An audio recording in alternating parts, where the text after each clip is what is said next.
Hi hello welcome to my channel. ఈరోజు video బాదాం milk చేస్తున్నాను.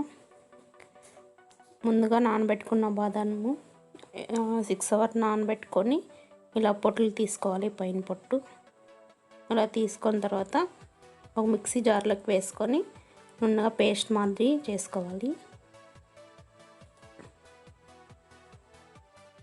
ఇలా పేస్ట్ చేసుకున్న తర్వాత 1/2 లీటర్ పాలు తీసుకుంటున్నాను. నేను 1/2 లీటర్ బౌల్లోకి తీసుకొని ఒక పొంగు వచ్చేంత వరకు చూసుకోవాలి. 5 minutes అయితే సరిపోతుంది. ఒక పొంగు వచ్చిన తర్వాత పేస్ట్ చేసుకున్న బాదం పొడి, బాదం పప్పులు దానిలోకి వేసుకొని మిక్స్ చేస్తూ ఉండాలి. అడుగంటుకోకుండా మిక్స్ చేయాలి.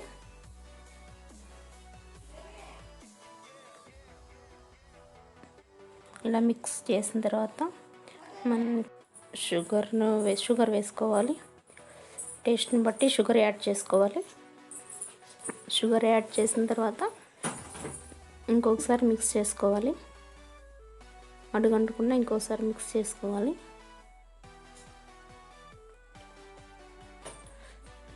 అంతే, బాదం మిల్క్ రెడీ అయిపోయింది. దీంట్లో కుంకుమ పువ్వు ఆప్షనల్, ఇష్టం ఉంటే వేసుకోవచ్చు, లేకపోతే లేదు. ఇలా చేసిన బాదం మిల్క్ ఫ్రిడ్జ్లో పెట్టుకొని అన్నా తాగొచ్చు, డైరెక్ట్గా అలా అన్నా తాగొచ్చు. గ్లాసులోకి సర్వ్ చేసుకోవాలి. ఇలా చేసుకున్న తర్వాత పైన బాదం పప్పులు గార్నిష్ చేసుకోవాలి.